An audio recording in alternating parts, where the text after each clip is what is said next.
नमस्कार मित्रांनो, मी सोमेश्वर पिंगे. तो मित्र मला ओळखतच असाल. आणि आज आलो मी इंचगिरी रसा संप्रदाय या पालखी सोहळ्याला. तिकडे पालखीकडे जाण्याच्या आधी बघा, त्यांची ही आहे बैलजोडी, मानाची बैलजोडी. एक आंबेकर यांची ही बैलजोडी आहे.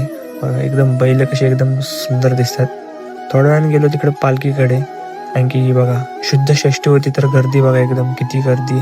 थोड्या वेळाने फुलं पण पडली की परत सर्वजण जेवण वगैरे करून आलो रिटर्न बैलांजवळ.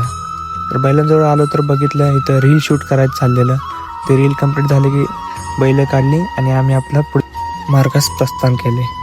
पुढं आलो की जरा मस्त पोरं नाचत होती. मी तर बैल धरला, कारण की मला नाचता नाही आलं त्यामुळे, पण मला पण लई इच्छा होती.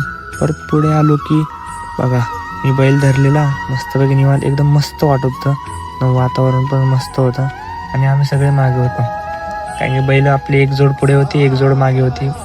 त्यामुळे एकदम आरामशीर चाललेलो. आणि आपले मयूर शेठ सिनेमॅटिकवाले. त्यानंतर थोडा वेळ बैल धरून बघा माझा हात कसा लाल झाला. सवय नाही हो, त्यामुळं होतं, पण मस्त वाटलं. आणि हा बघा ह्याची तर सारखी मस्ती चालूच होती, पण वातावरण बघा एकदम क्वालिटी वातावरण झालेलं. पावसाची भीती तर वाटतच होती, तर पाऊस बिऊस आला तर काय खरं नव्हतं. तरी पण काय नाही, एवढं विषय नाही. वारीला आलं, पण मी बोललो तसंच झालं. पाऊस तर आला, त्यामुळे मी बबलो आपला खोळ घेतली अंगावर आणि चला बोललो. थोडा थोडा येत होता, पण भिजण्यासाठी पुरेसा होता.